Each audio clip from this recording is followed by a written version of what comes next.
അയാളാണ് Sreedev, pride vision കമ്പനിയുടെ CEO. Sreedev sir, നിങ്ങൾ എന്ത് ചെയ്യുന്നു, എങ്ങനെ ചെയ്യുന്നു എന്നൊന്നും എനിക്കറിയില്ല. പക്ഷെ ഇന്ന് തന്നെ നിങ്ങളുടെ കല്യാണം നടക്കണം. ഇല്ലെങ്കിൽ എന്ത് നടക്കുമെന്ന് നിങ്ങൾക്കറിയാലോ. Sir, you don't worry. ഇനി കുറച്ച് സമയത്തിനുള്ളിൽ കല്യാണം നടക്കും. ശ്രീദേവിന് കല്യാണം എന്ന് പറഞ്ഞാലേ അറപ്പാ. പക്ഷെ ഇന്ന് അയാൾ കല്യാണം കഴിച്ചേ പറ്റൂ. ഇവളാണ് വർണ്ണ, എ സെലിബ്രേറ്റഡ് മോഡൽ. ഒരു ഷൂട്ടിംഗ് സെറ്റിൽ വെച്ച് അവൾ വിവേകിനെ പരിചയപ്പെടുന്നു. പിന്നെ അവരുടെ ഫ്രണ്ട്ഷിപ്പ് സിൻസിയർ പ്രണയമായി മാറുന്നു. ഹലോ വിവേക്, വിവേക് നീ എവിടെയാ? ഇന്ന് നമ്മുടെ കല്യാണമല്ലേ, നീ മറന്നോ? ഐ ആം സോറി വർണ്ണ. ബൈ. വിവേക്,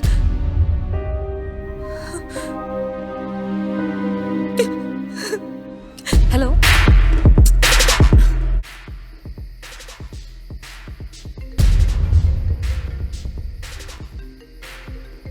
വർണ്ണയും നീയും ശരിക്കും നാളെ കല്യാണം കഴിക്കാൻ പോവാണോ? പക്ഷെ നീ വേണ്ടെന്ന് പറഞ്ഞാൽ ഞാനത് ക്യാൻസൽ ചെയ്യാം. സീരിയസ്ലി? നമ്മൾ ഫിക്സ് ചെയ്ത പെണ്ണ് ഫോൺ എടുക്കുന്നില്ല സാർ. വാട്ട്? ഫോൺ എടുക്കുന്നില്ലേ? Yes sir. ഏയ്, എന്താ ഇത്? അവസാന സമയത്താണോ എക്സ്ക്യൂസ്? ദേ നോക്ക്, എവിടെ നിന്നാണെന്നൊന്നും എനിക്കറിയില്ല. ഇനി 20 മിനിറ്റ് ഉണ്ട് കല്യാണത്തിന്. എവിടെന്നെങ്കിലും ഒരു പെണ്ണിനെ കൊണ്ടുവന്ന് എന്റെ മുന്നിൽ നിർത്ത്. Okay sir. ഓക്കെ, മനസ്സിലാവുന്നുണ്ടോ? സർ, നമ്മൾ ആരെയാണോ കല്യാണം കഴിക്കാൻ ആഗ്രഹിച്ചത് അവര് രണ്ടുപേരും നമ്മളെ ചതിച്ചു. നമുക്ക് കല്യാണം കഴിച്ചാലോ? മാഡം, നിങ്ങളുടെ പേര്? വർണ്ണ. ശ്രീദേവിന്റെ സെക്രട്ടറി വർണ്ണയുടെ ഡീറ്റെയിൽസ് ചെക്ക് ചെയ്തിട്ട് അവൾ നല്ല പെൺകുട്ടിയാണെന്ന് ഗ്രീൻ സിഗ്നൽ കൊടുത്തു. എനിക്ക് ഓക്കെയാണ്. പക്ഷെ അതിനു മുന്നേ താനൊരു കോൺട്രാക്റ്റിൽ സൈൻ ചെയ്യണം. വർണ്ണ കോൺട്രാക്ട് വായിക്കാതെ തന്നെ സൈൻ ചെയ്തു. ശ്രീദേവിന് ഇപ്പോഴാണ് സമാധാനമായത്. നിങ്ങളുടെ മുഴുവൻ പേരും പറയൂ. വർണ്ണ കേശവൻ. ഇവിടെ ഒപ്പിട്ടുള്ളൂ.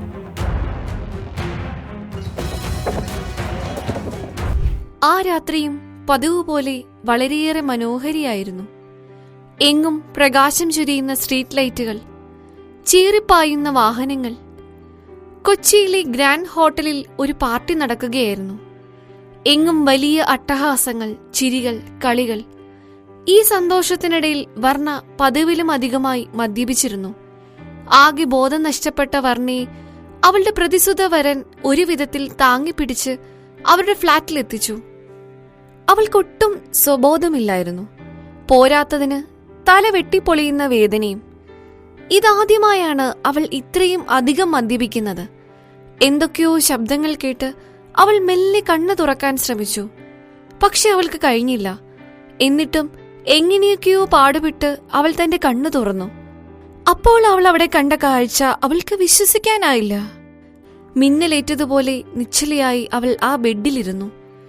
അവൾ ആ രണ്ടുപേരെയും കണ്ണിമ ചിമ്മാതെ നോക്കിയിരുന്നു. അവളുടെ മനസ്സിൽ ദേഷ്യവും നിരാശയും തിളച്ചു പൊങ്ങാൻ തുടങ്ങി.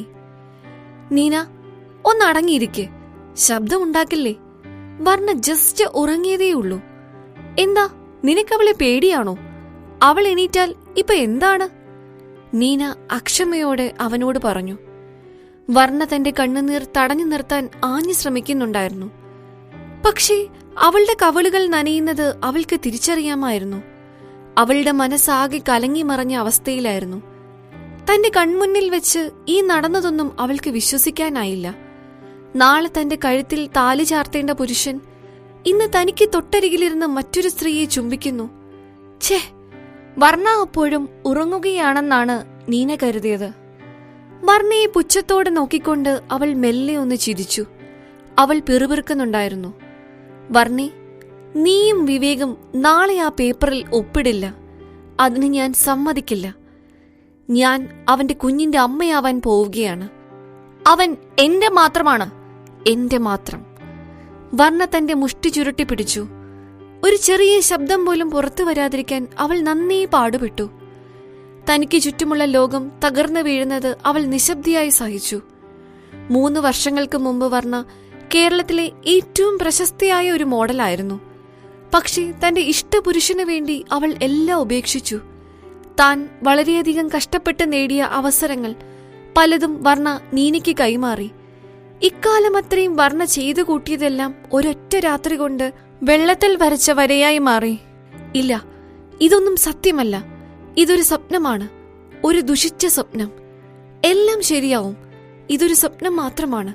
ഇതൊന്നും വിശ്വസിക്കേണ്ട. വർണ്ണ ഇങ്ങനെ ഓരോന്നും പറഞ്ഞ് സ്വയം സമാധാനിപ്പിച്ചുകൊണ്ടിരുന്നു. പാതിരാത്രി ആയപ്പോൾ നീന തനിക്ക് തീരെ സുഖമില്ലെന്ന് പറഞ്ഞ് വിവേകിനെയും കൂട്ടി ഹോട്ടലിൽ നിന്നും പോയി. അത് വിവേകിന്റെ മടക്കമില്ലാത്ത യാത്രയുടെ തുടക്കമായിരുന്നു. പക്ഷേ നാളെയല്ലേ കല്യാണം? നേരത്തെ പറഞ്ഞുറപ്പിച്ചതുപോലെ വർണ്ണ രാവിലെ തന്നെ രജിസ്റ്റർ ഓഫീസിൽ എത്തിച്ചേർന്നു. കാറിൽ നിന്ന് ഇറങ്ങിയ ഉടനെ അവൾ ഫോണെടുത്ത് വിവേകിനെ വിളിച്ചു. പ്രതീക്ഷിച്ചതുപോലെ തന്നെ മറുവശത്തു നിന്നും ഒരു തണുപ്പൻ മറുപടിയാണ് വന്നത്. നീനയ്ക്കൊരു ആക്സിഡന്റ് ഉണ്ടായി സ്റ്റേജിൽ വെച്ച്. ഞാനിപ്പോൾ അവളുടെ അടുത്താണ്. ഞാൻ ഈ കാര്യമൊന്ന് റെഡിയാക്കട്ടെ. നമുക്ക് ഈ രജിസ്റ്റർ മാരേജ് വേറൊരു ദിവസത്തേക്ക് മാറ്റാം. ആ വേറൊരു ദിവസം ഇനി ഒരിക്കലും ഉണ്ടാവില്ലെന്ന് വർണ്ണയ്ക്ക് നന്നായി അറിയാമായിരുന്നു. വർണ്ണ തിരിഞ്ഞു നടക്കാൻ തുടങ്ങി. പെട്ടെന്നാണ് അവളുടെ കണ്ണുകൾ ഒരു ഉയരമുള്ള മനുഷ്യനിൽ തട്ടി നിന്നത്. ഈ മനുഷ്യൻ ആരാണ്? എന്തൊരു തേജസ്സാണ് ഇയാൾക്ക്! ഒരു രാജാവിനെ പോലെ ഉണ്ടല്ലോ. അയാൾ അവളുടെ അടുത്തേക്ക് വന്നുകൊണ്ടിരുന്നു. പെട്ടെന്ന് വർണ്ണ അയാളെ ഓർത്തെടുത്തു. ഓ, ഇത് ശ്രീദേവല്ലേ, പനാഷി ഇന്റർനാഷണലിന്റെ CEO. പണ്ടവൾ മോഡലിംഗ് രംഗത്ത് കത്തി നിന്നിരുന്ന കാലത്ത് ഒരു തവണയോ മറ്റോ ഒരു പാർട്ടിയിൽ വെച്ച് ഇയാളെ കണ്ടിരുന്നു. ഓഹോ, ഇനി ഇയാളുടെയും കല്യാണമാണോ? കൊള്ളാമല്ലോ, അവൾ മനസ്സിൽ ചിന്തിച്ചു. പ്രസിഡന്റ്, രമ്യ ഇതുവരെ വന്നിട്ടില്ല. 10 മിനിറ്റ് ലേറ്റാണ്. ശ്രീദേവ് വന്നത് കണ്ട് അയാളുടെ അസിസ്റ്റന്റ് വളരെ വിനയത്തോടെ പറഞ്ഞു. ആ മേനോൻ ഫാമിലിയെ വിളിച്ചു പറഞ്ഞേക്ക്, സ്വന്തം വിവാഹത്തിന് പോലും നേരത്തിന് വരാൻ അവൾക്ക് കഴിവില്ലെങ്കിൽ പിന്നെ അവൾ ഇങ്ങോട്ട് വരേണ്ടതില്ലെന്ന് ശ്രീദേവ് കനത്ത സ്വരത്തിൽ പറഞ്ഞു. പക്ഷെ ചെയർമാൻ പറഞ്ഞത് എന്തൊക്കെയായാലും ഇന്ന് തന്നെ സാറിന്റെ വിവാഹം നടക്കണമെന്നല്ലേ? അസിസ്റ്റന്റ് ഓർമ്മിപ്പിച്ചു. എങ്കിൽ പിന്നെ ഏതെങ്കിലും നല്ല കുടുംബത്തിൽ നിന്ന് ആരെയെങ്കിലും കണ്ടുപിടിച്ചോണ്ട് വാ. നിനക്ക് ഞാൻ ഒരു അരമണിക്കൂർ സമയം തരാം, ശ്രീദേവ് ആജ്ഞയുടെ സ്വരത്തിൽ പറഞ്ഞു. ഒരു കണക്കിന് ശ്രീദേവും ഇപ്പോൾ വർണ്ണയുടെ അതേ അവസ്ഥയിൽ തന്നെയാണ്. വിവാഹം നടത്താൻ വന്നിട്ട് അത് പാളിപ്പോയ അവസ്ഥ. ശ്രീദേവ് വളരെയധികം സ്വാധീനമുള്ളവനായിരുന്നു. ഏറ്റവും പ്രധാനപ്പെട്ട ഒരു കാര്യം എന്താണെന്ന് വെച്ചാൽ അയാൾ സ്വന്തം ഇഷ്ടപ്രകാരമല്ല ഈ വിവാഹത്തിന് വേണ്ടി വന്നിരിക്കുന്നത്. കുടുംബത്തിലെ തലമൂത്തവരുടെ നിർബന്ധമായിരുന്നു അയാളെ ഇങ്ങനെയൊരു സാഹസത്തിലേക്ക് നയിച്ചത്. ഇതെല്ലാം കണ്ടുകൊണ്ടു നിന്ന വർണ്ണയുടെ മനസ്സിൽ പെട്ടെന്ന് ഒരാശയം ഉദിച്ചു. അവൾ ശ്രീദേവിന് മുന്നിലേക്ക് നീങ്ങി നിന്ന് സധൈര്യം പറഞ്ഞു.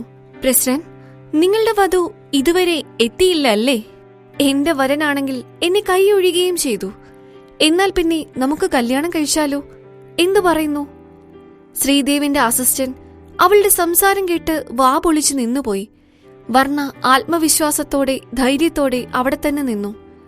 ശ്രീദേവ് തന്റെ സൺഗ്ലാസ് മാറ്റി വിടർന്ന കണ്ണുകളോടെ അവളെ നോക്കി. അയാളുടെ കൃഷ്ണമണികൾ തിളങ്ങുന്നുണ്ടായിരുന്നു.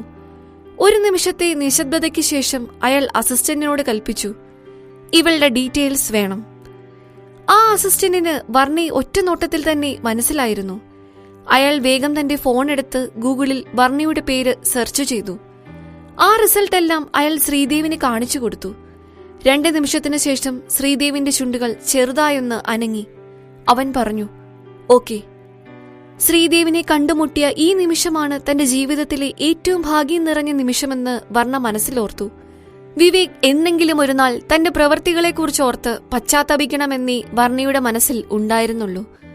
വർണ്ണ ശ്രീദേവിനൊപ്പം രജിസ്ട്രാറുടെ മുന്നിലെത്തി. എല്ലാം വളരെ ഭംഗിയായി തന്നെ നടന്നു. വെറും അരമണിക്കൂറിനുള്ളിൽ ആ വിവാഹ സർട്ടിഫിക്കറ്റ് വർണ്ണയുടെ കയ്യിലെത്തി. ഇതാ, ഇപ്പോൾ മുതൽ അവൾ ഒരു ഭാര്യയാണ്. വർണ്ണ ശ്രീദേവിനെ നോക്കി. അവൾ ചോദിച്ചു, പ്രസിഡന്റ്, എനിക്ക് കുറച്ച് സംസാരിക്കാനുണ്ട്. കാറിലേക്ക് കയറ്. ശ്രീദേവ് തന്റെ സൺഗ്ലാസും വെച്ചുകൊണ്ട് രജിസ്റ്റർ ഓഫീസിൽ നിന്നും പുറത്തിറങ്ങി. അവൾ മെല്ലെ പറഞ്ഞു തുടങ്ങി, താങ്ക് യു എന്നെ കല്യാണം കഴിച്ചതിന്. ഇതിനു പകരമായി എന്ത് വേണമെങ്കിലും നിങ്ങൾക്ക് എന്നോട് ചോദിക്കാം. എന്ത് വേണമെങ്കിലും ഞാൻ ചെയ്യാം. പക്ഷെ എനിക്കൊരു അപേക്ഷയുണ്ട്. 1 അല്ല 2. പറയൂ, ക്ഷീണിച്ച സ്വരത്തിൽ ശ്രീദേവ് ആവശ്യപ്പെട്ടു. അയാൾ തന്റെ തൈ ലൂസാക്കുകയായിരുന്നു. വർണ്ണ ഒരു ദീർഘനിശ്വാസം എടുത്തുകൊണ്ട് പറഞ്ഞു തുടങ്ങി. ഒന്നാമത്തെ കാര്യം, നമ്മുടെ ഈ വിവാഹം തീർത്തും ഒരു രഹസ്യമായി സൂക്ഷിക്കണം. ഒരു വഴിയുമില്ലാതെ വന്നാൽ മാത്രമേ ഇത് പുറം ലോകം അറിയാവൂ. പിന്നെ രണ്ടാമതായി, എന്റെ പേഴ്സണൽ കാര്യങ്ങളിൽ ഇടപെടാൻ നോക്കരുത്. അവളുടെ ഈ ആവശ്യങ്ങൾ കേട്ടതിനു ശേഷം ശ്രീദേവ് നിഗൂഢമായൊന്ന് ചിരിച്ചു. ആ ചിരിക്ക് പിന്നിൽ എന്തോ ഒന്ന് മറഞ്ഞിരിപ്പുണ്ടായിരുന്നു. അയാൾ പറഞ്ഞു, ശരി, ഞാൻ നിനക്ക് വാക്കു തരുന്നു. നമുക്കിതൊക്കെയും രഹസ്യമായി തന്നെ വെക്കാം. പക്ഷേ ഞാൻ നിനക്ക് ഒരു 6 മാസം സമയം തരാം. അതിനുള്ളിൽ നീ നിന്റെ പാസ്റ്റ് മറന്നു കളയണം. അത് കഴിഞ്ഞ് മാത്രം ഞാൻ ഈ വിവാഹം പരസ്യമാക്കും. വർണ്ണ സമ്മതം മൂളിക്കൊണ്ട് പറഞ്ഞു, താങ്ക് യു. ശ്രീദേവ് കൂട്ടിച്ചേർത്തു, പിന്നെ ഒരു കാര്യം, വിവാഹം കഴിഞ്ഞ് 2 പേർ വേറിട്ട് താമസിക്കുന്നത് നല്ലതല്ല. ഒരു 3 ദിവസം സമയം തരാം. അതിനുള്ളിൽ നീ നിന്റെ സാധനങ്ങളൊക്കെ എടുത്ത് ഞാൻ പറയുന്നിടത്തേക്ക് താമസം മാറണം. അതിനെക്കുറിച്ചൊക്കെ എന്റെ അസിസ്റ്റന്റ് നിന്നോട് സംസാരിക്കും. വർണ്ണ മറുത്തൊന്നും പറഞ്ഞില്ല. അവരുടെ വിവാഹം കഴിഞ്ഞതുകൊണ്ട് തന്നെ ഇതൊക്കെ തികച്ചും സ്വാഭാവികവും ന്യായവുമായ കാര്യങ്ങളാണ്. അവൾ തലയാട്ടിക്കൊണ്ട് മറുപടി പറഞ്ഞു, ശരി, ഞാൻ സമ്മതിച്ചിരിക്കുന്നു. ശ്രീദേവ് ഗുഡ് എന്ന് പറഞ്ഞ് തല ഉലുക്കി. ശേഷം വർണ്ണ കാറിൽ നിന്നിറങ്ങി നടന്നു നീങ്ങി. ശ്രീദേവിന്റെ അസിസ്റ്റന്റ് ഡ്രൈവർ സീറ്റിൽ കയറിയിരുന്നു. റിവർ വ്യൂ മിററിലൂടെ പിറകിലേക്ക് നോക്കി അയാൾ ചോദിച്ചു, പ്രസിഡന്റ്, നമ്മൾ നേരെ ഓഫീസിലേക്കാണോ പോകുന്നത്, അതോ വീട്ടിൽ പോയി ചെയർമാനെ ഇക്കാര്യം അറിയിക്കുന്നോ? ശ്രീദേവ് അയാളെ കേട്ട ഭാവം പോലും നടിക്കാതെ പറഞ്ഞു, വർണ്ണയെ ഫോളോ ചെയ്ത് എല്ലാ വിവരങ്ങളും എനിക്ക് അപ്പപ്പോൾ കിട്ടണം. എന്തൊക്കെയോ കാര്യമായി തന്നെ അവളുടെ ജീവിതത്തിൽ സംഭവിച്ചിട്ടുണ്ട്. അല്ലാതെ അവൾ തന്നോട് ഇങ്ങോട്ട് വന്ന് അവളെ വിവാഹം കഴിക്കാൻ ആവശ്യപ്പെട്ടില്ലല്ലോ. അയാൾ മനസ്സിലോർത്തു. ഒരു ഇന്റർനാഷണൽ മീഡിയ ഏജൻസിയുടെ തലവൻ എന്ന നിലയിൽ അയാൾ തീർച്ചയായും വർണ്ണയെപ്പറ്റി നേരത്തെ തന്നെ കേട്ടിട്ടുണ്ട്. അവൾ ഒരു കാലത്ത് വളരെ പ്രശസ്തിയായ ഒരു മോഡലായിരുന്നു. പക്ഷേ 3 വർഷങ്ങൾക്ക് മുമ്പ് അവൾ ടോപ്പ് ഏജൻസിയായ സ്റ്റാർ കിങ്ങിന്റെ ഓഫർ നിരസിച്ചു. അതിന്റെ പേരിൽ അവർ അവളെ ബ്ലാക്ക് ലിസ്റ്റ് ചെയ്യുകയും ഉണ്ടായി. ഒടുവിൽ അവൾ ഇമേജസ് എന്ന ഏജൻസിയുമായി കരാർ ഒപ്പുവെക്കുകയും അവളുടെ ബോസായ വിവേകിനോടൊപ്പം ഗോസിപ്പ് കോളങ്ങളിൽ നിറഞ്ഞു നിൽക്കുകയും ചെയ്തു. സത്യം പറഞ്ഞാൽ വർണ്ണ പോലും താൻ ഇത്രയും ധൈര്യശാലിയാണെന്ന് വിചാരിച്ചിരുന്നില്ല. അവളിതാ ഇപ്പോൾ ഒരു അപരിചിതനെ വിവാഹം ചെയ്തിരിക്കുന്നു. ഓർക്കുമ്പോൾ ഒരു എത്തും പിടിയും കിട്ടുന്നില്ല. എന്തായാലും സംഭവിക്കാനുള്ളത് സംഭവിച്ചു. ഇനി ഒരു തിരിഞ്ഞുനോട്ടമില്ല. വർണ്ണ തിരികെ വന്ന് സ്വന്തം കാറിൽ കയറി. കാർ സ്റ്റാർട്ടാക്കാൻ ഒരുങ്ങവേ അവളുടെ ഫോൺ റിങ് ചെയ്യാൻ തുടങ്ങി. അത് വിവേകിന്റെ കോളായിരുന്നു. വർണ്ണ കോൾ എടുത്തതും അവൻ ധൃതിയിൽ പറഞ്ഞു തുടങ്ങി, വർണ്ണ, നീ എവിടെയാ? വർണ്ണ ശാന്തിയായി മറുപടി പറഞ്ഞു, ഞാനിപ്പോൾ രജിസ്റ്റർ ഓഫീസിന് മുന്നിൽ വീട്ടിൽ പോകാൻ തുടങ്ങുകയായിരുന്നു. അവളുടെ ആ വാക്കുകൾ അവളുടെ ഉള്ളിലെ പലവിധ വികാരങ്ങളെ മറച്ചു പിടിച്ചുകൊണ്ടിരുന്നു. വിവേക് അധികാരത്തോട് അവളോട് പറയാൻ തുടങ്ങി, നീനക്ക് ഇന്നൊരു ഇമ്പോർട്ടന്റ് ഷോയുണ്ട്. പക്ഷെ അവളുടെ ഈ അവസ്ഥയിൽ അവൾക്കതിൽ പങ്കെടുക്കാൻ പറ്റില്ല. അതുകൊണ്ട് അവൾക്ക് പകരം നീ പോകണം. അവളുടെ ഒരു ഡ്യൂപ്പായി നിന്ന് നീ ഈ ഷോ ചെയ്യണം. അവിടെ മേക്കപ്പ് ആർട്ടിസ്റ്റ് നിനക്കൊരു മാസ്ക് ഒക്കെ റെഡിയാക്കി തരും. അപ്പോൾ പിന്നെ ആരും നിന്നെ തിരിച്ചറിയില്ല. അവൻ കൂടുതൽ ധാർഷ്ട്യത്തോടെ തുടർന്നു, നീനിക്ക് പരിക്ക് പറ്റിയതുകൊണ്ട് നീ കുറച്ച് കഷ്ടപ്പാട് സഹിക്കേണ്ടി വരും. വർണ്ണ പെട്ടെന്ന് തന്നെ ചോദിച്ചു, അല്ല, നീ പറഞ്ഞത് നീനിക്ക് സ്റ്റേജിൽ വെച്ച് പരിക്ക് പറ്റിയതാണെന്നല്ലേ? അപ്പോൾ അക്കാര്യം മീഡിയ അറിഞ്ഞു കാണില്ലേ? അവൾ ഹോസ്പിറ്റലിലാണെന്ന് മീഡിയ അറിഞ്ഞിട്ടുണ്ടെങ്കിൽ? അവളെ പറഞ്ഞു മുഴുവനാക്കാൻ വിവേക് സമ്മതിച്ചില്ല. അവൻ ഇടയിൽ കയറി പറഞ്ഞു, ആ, അതൊക്കെ എനിക്ക് വിട്ടേക്ക്. അവൾ പരിക്ക് വെച്ചുകൊണ്ട് തന്നെ ഷോ ചെയ്യാൻ പോവുകയാണെന്ന് ഞാൻ മീഡിയയ്ക്ക് ഇൻഫർമേഷൻ കൊടുത്തിട്ടുണ്ട്. ഞാൻ നിന്നോട് പോവാൻ പറഞ്ഞാൽ നീ പോകണം. വേറെ വലിയ കാര്യമൊന്നും അന്വേഷിക്കണ്ട. വിവേകിന് തീരെ അന്തസ്സില്ലായിരുന്നു. ഇതിനോടകം തന്നെ വർണ്ണ നീനിക്ക് വേണ്ടി ഒരുപാട് കള്ളത്തരങ്ങൾ ചെയ്തു കൂട്ടിയിട്ടുണ്ട്. നീനിയും വിവേകും, അവർ ഇരുവരും അതിവിദഗ്ധമായി വർണ്ണയെ ഉപയോഗിക്കുകയായിരുന്നു. എന്തായാലും ഇനിയും അവരുടെ ഇഷ്ടങ്ങൾക്ക് നിന്നുകൊടുക്കാൻ വർണ്ണ തയ്യാറല്ലായിരുന്നു. വർണ്ണ ശാന്തത ഭാവിച്ചുകൊണ്ട് പറഞ്ഞു, ശരി, സമയവും സ്ഥലവും ഒക്കെ പറ, ഞാൻ ഇപ്പോൾ തന്നെ അവിടെ എത്തിക്കൊള്ളാം. വിവേക് വീണ്ടും നാണമില്ലാതെ പറഞ്ഞു തുടങ്ങി, വർണ്ണ, നമ്മുടെ വിവാഹം ഇങ്ങടുത്തെത്തിയില്ലേ? നീനിക്കൊരു വമ്പൻ വിജയം കിട്ടാൻ നീ അവളെ ഒന്ന് സഹായിക്കേ. ഇത് കേട്ട് വർണ്ണയ്ക്ക് അവനോട് പുച്ഛം തോന്നി. അവളൊരു പുഞ്ചിരിയോട് പറഞ്ഞു, അതിനെന്താ, ഞാൻ അവളെ സഹായിക്കാമല്ലോ. അവളുടെ ആ വാക്കിന് പുറകിൽ എന്തോ ഒന്ന് ഒളിച്ചിരിപ്പുണ്ടായിരുന്നു. അതൊന്നും അറിയാതെ വിവേക് പറഞ്ഞു, എന്നാൽ ശരി, നീ പോകാൻ നോക്ക്. ഡിന്നർ നമുക്ക് ഒന്നിച്ചു കഴിക്കാം. ഇതും പറഞ്ഞ് അവൻ കോൾ കട്ട് ചെയ്തു. പെട്ടെന്ന് ചിന്തകളിൽ നിന്നുണർന്ന വർണ്ണ വേഗം തന്റെ കാറെടുത്ത് ഷോ നടക്കുന്ന വേദിയിലേക്ക് പോയി. അവിടെ നീനയുടെ അസിസ്റ്റന്റ് അവളെയും കാത്തു നിൽപ്പുണ്ടായിരുന്നു. അയാൾ സുമുഖനും എന്നാൽ ഒരു സൂത്രശാലിയുമായിരുന്നു. അയാൾ വർണ്ണയോട് അത്യധികം മര്യാദയോടെ ബഹുമാനത്തോടെയായിരുന്നു സംസാരിച്ചത്. വർണ്ണ ഇപ്പോൾ അത്ര പ്രശസ്തിയൊന്നുമല്ലെങ്കിലും അവളുടെ കുടുംബ മഹിമയ്ക്ക് യാതൊരു കോട്ടവും തട്ടിയിട്ടില്ലായിരുന്നു. അവർ അതിപ്രശസ്തരായിരുന്നു. നീനയുടെ അസിസ്റ്റന്റ് തിടുക്കത്തിൽ പറഞ്ഞു, എന്താ ഇത്ര ലേറ്റ് ആയത്? വരൂ, വേഗം മേക്കപ്പ് തുടങ്ങിക്കോളൂ, സമയമില്ല. ഡ്രസ്സിംഗ് റൂമിലേക്ക് നടക്കുന്ന വഴിയിൽ വർണ്ണ ചോദിച്ചു, ഇതെന്ത് ടൈപ്പ് ഷോയാണ്? അയാൾ പറഞ്ഞു, അങ്ങനെ അത്ര വലിയ ഷോയൊന്നുമല്ല. ശരിക്കും ഇതൊരു ഫ്രഞ്ച് കമ്പനിയുടെ ജ്വല്ലറി ഷോയാണ്, BG ഗ്രൂപ്പ്. യഥാർത്ഥത്തിൽ ഈ ഷോയ്ക്ക് ശേഷം നീന BG ഗ്രൂപ്പിന്റെ ഔദ്യോഗിക വക്താവായി നിയമിക്കപ്പെടാൻ പോവുകയാണ്. പക്ഷെ അവളുടെ പരിക്ക് മൂലം ഈ അവസരം അവൾക്ക് നഷ്ടപ്പെട്ടേനെ. എന്നാൽ അപ്പോഴാണ് വിവേക് ഇടപെട്ട് വർണ്ണയെ രംഗത്തിറക്കുന്നത്. നീനയ്ക്കും അതിൽ സന്തോഷം മാത്രമേ ഉണ്ടായിരുന്നുള്ളൂ. സത്യത്തിൽ വർണ്ണ വരുന്ന വഴിയെ തന്നെ ഈ ഷോയെക്കുറിച്ച് അല്പസ്വല്പം അന്വേഷണം നടത്തിയിരുന്നു. അത് ക്രൗൺ സ്റ്റാർ ജ്വല്ലറി ഷോ ആയിരുന്നു. അല്ലാതെ നീനയുടെ അസിസ്റ്റന്റ് പറഞ്ഞതുപോലെ BG ഗ്രൂപ്പിന്റെ വെറും ഒരു ഷോയല്ല. അവൻ വർണ്ണയോട് കള്ളം പറയുകയായിരുന്നു. അവളെ പറഞ്ഞു പറ്റിക്കാൻ അത്ര എളുപ്പമാണെന്നാണോ അയാളുടെ വിചാരം? എന്തായാലും നീനയ്ക്ക് പറ്റിയ പരിക്ക് നിങ്ങളുടെ ഭാഗ്യമായി. നിങ്ങൾക്ക് ഈ മേക്കപ്പ് റൂം സ്വന്തമായി ഉപയോഗിക്കാമല്ലോ. ഈ ഷോയുടെ ഗ്രാൻഡ് ഫിനാലെയിലാണ് നിങ്ങൾ പെർഫോം ചെയ്യേണ്ടത്. ഇതാ ഈ ജ്വല്ലറി പീസ് നിങ്ങൾ പ്രസന്റ് ചെയ്യുക. ഇതാണ് ടൈം ഷെഡ്യൂൾ. ഇത്രയും പറഞ്ഞുകൊണ്ട് അയാൾ അവിടെ ഇരുന്നിരുന്ന ഒരു ജ്വല്ലറി പീസിലേക്ക് വിരൽ ചൂണ്ടി. ശേഷം മേക്കപ്പ് ആർട്ടിസ്റ്റിനോട് വേഗം തന്നെ വർണ്ണയെ ഒരുക്കിക്കൊണ്ടുവരാൻ ആവശ്യപ്പെട്ടു. ഒരു മാസ്ക് വെച്ചാൽ വർണ്ണയെ ആരും തിരിച്ചറിയില്ലെന്നായിരുന്നു വിവേകിന്റെ ചിന്ത. എന്തൊരു മണ്ടത്തരം! തന്നെ ചതിച്ചവർക്കെല്ലാം താൻ ഇന്നൊരു ഗംഭീര സർപ്രൈസ് തന്നെ കൊടുക്കുമെന്ന് വർണ്ണ മനസ്സിലുറപ്പിച്ചു. അതേസമയം ശ്രീദേവിന്റെ അസിസ്റ്റന്റ് വർണ്ണയെ അവൾ അറിയാതെ തന്നെ വീക്ഷിക്കുന്നുണ്ടായിരുന്നു.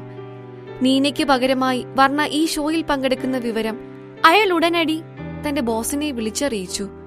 ശ്രീദേവ് ഉത്തരവിട്ടു, ഞാൻ BG ഗ്രൂപ്പിന്റെ ഷോ കാണാൻ പോകുന്നു. വേണ്ട ഒരുക്കങ്ങളൊക്കെ ചെയ്യ്. Yes president. അസിസ്റ്റന്റ് സമ്മതമറിയിച്ചു. അതത്ര വലിയൊരു ഷോയൊന്നുമല്ലായിരുന്നു. എങ്കിലും വർണ്ണയുടെ പ്രകടനം കാണാൻ അയാൾ അതിയായി ആഗ്രഹിച്ചിരുന്നു. കൃത്യം 11 മണിക്ക് ക്ലാസിക്കൽ മ്യൂസിക്കിന്റെ അകമ്പടിയോടെ ഷോ ആരംഭിച്ചു. ഡ്രസ്സിംഗ് റൂമിനുള്ളിൽ വർണ്ണയുടെ മേക്കപ്പ് മുഴുവനും കഴിഞ്ഞിരുന്നു. അവൾ കണ്ണാടിയിൽ നോക്കി നിൽക്കുകയായിരുന്നു. വെള്ള നിറമുള്ള ദേഹത്തോട് ഒട്ടിക്കിടക്കുന്ന ഒരു സിമ്പിൾ ഡ്രസ്സായിരുന്നു അവൾ ധരിച്ചിരുന്നത്. നീനയുടെ അസിസ്റ്റന്റ് ആകെ ഞെട്ടിപ്പോയിരുന്നു. അയാൾ മനസ്സിൽ ചിന്തിച്ചു, വർണ്ണ ചുമ്മാ ഒന്ന് വന്നു നിന്നാൽ മാത്രം മതി. പിന്നെ എല്ലാവരുടെയും ശ്രദ്ധ അവളിലേക്ക് മാത്രമായിരിക്കും. നീനയ്ക്ക് ഈ കോൺട്രാക്ട് ഉറപ്പായും കിട്ടുക തന്നെ ചെയ്യും. ഒരു സംശയവും വേണ്ട. ഒരു ചെയറിലിരുത്തി നിങ്ങളെ അവർ മുകളിൽ നിന്ന് സ്റ്റേജിലേക്ക് തൂക്കിയിറക്കും. അങ്ങനെയാണ് എൻട്രി. ഈ ബ്രേസ്ലെറ്റിലാണ് ക്രൗൺ സ്റ്റാർ ഉള്ളത്. ഇതായിരിക്കണം മെയിൻ ഫോക്കസ്. ഞാനിത് നിങ്ങൾക്ക് അണിയിച്ചു തരാം. അസിസ്റ്റന്റ് വളരെ ശ്രദ്ധയോടെ ആ ബ്രേസ്ലെറ്റ് വർണ്ണയ്ക്ക് അണിയിച്ചു കൊടുത്തു. എന്തൊക്കെ പറഞ്ഞാലും വർണ്ണ നീനയേക്കാൾ സ്ലിമ്മായിരുന്നു. അതുകൊണ്ട് തന്നെ നീനയ്ക്ക് വേണ്ടി തയ്യാറാക്കിയ ആ ബ്രേസ്ലെറ്റ് വർണ്ണയുടെ കൈക്ക് വലുതായിരുന്നു. അവളൊന്ന് കൈ ഉയർത്തിയാൽ ആ ബ്രേസ്ലെറ്റ് അവളുടെ കയ്യിൽ ആകെ ഓടിക്കളിക്കുന്ന അവസ്ഥയായിരുന്നു. ഈ ബ്രേസ്ലെറ്റ് BG ഗ്രൂപ്പിന്റെ ഉടമ അയാളുടെ മകൾക്ക് വേണ്ടി ഡിസൈൻ ചെയ്തതാണ്. ആ സ്വർണ്ണ ബ്രേസ്ലെറ്റിന് നടുവിലായി വെളുത്ത വജ്രക്കല്ല് പതിപ്പിച്ച ഒരു കിരീടമുണ്ടായിരുന്നു. ആ കിരീടത്തിന്റെ ഇരുവശത്തും വെള്ളക്കല്ലിൽ കൊത്തിയെടുത്ത 2 നക്ഷത്രങ്ങളുമുണ്ട്. ആ ബ്രേസ്ലെറ്റിന്റെ ഡിസൈൻ ഒരു അച്ഛനും അമ്മയും തങ്ങളുടെ മകളെ സംരക്ഷിക്കുന്നത് പോലെയായിരുന്നു. അയ്യോ, ഇത് നിങ്ങൾക്ക് പാകമല്ലല്ലോ, എന്തു ചെയ്യും? നീനയുടെ അസിസ്റ്റന്റ് ആകെ ആശയക്കുഴപ്പത്തിലായി. വർണ്ണ ചോദിച്ചു, നിങ്ങൾക്ക് എന്നിൽ വിശ്വാസമുണ്ടോ? അയാൾ തലകുലുക്കിക്കൊണ്ട് മറുപടി പറഞ്ഞു, ഈ നിമിഷം നിങ്ങളെ വിശ്വസിക്കാൻ മാത്രമേ എനിക്ക് പറ്റുകയുള്ളൂ. മറ്റു വഴിയൊന്നുമില്ലാത്ത സ്ഥിതിക്ക് അത് മാത്രമേ ഒരു പരിഹാരമായിട്ടുള്ളൂ. നീനയ്ക്ക് ലഭിച്ച വളരെ വലിയൊരു അവസരമായിരുന്നു ഇത്. ഇതെങ്ങാനും നഷ്ടപ്പെട്ടു പോയാൽ വിവേക് പിന്നെ തന്നെ വെച്ചേക്കില്ലെന്ന് അയാൾക്ക് നന്നായിട്ട് അറിയാമായിരുന്നു. വർണ്ണ ആത്മവിശ്വാസത്തോടെ പറഞ്ഞു, എങ്കിൽ പിന്നെ ഇതെനിക്ക് വിട്ടേക്ക്.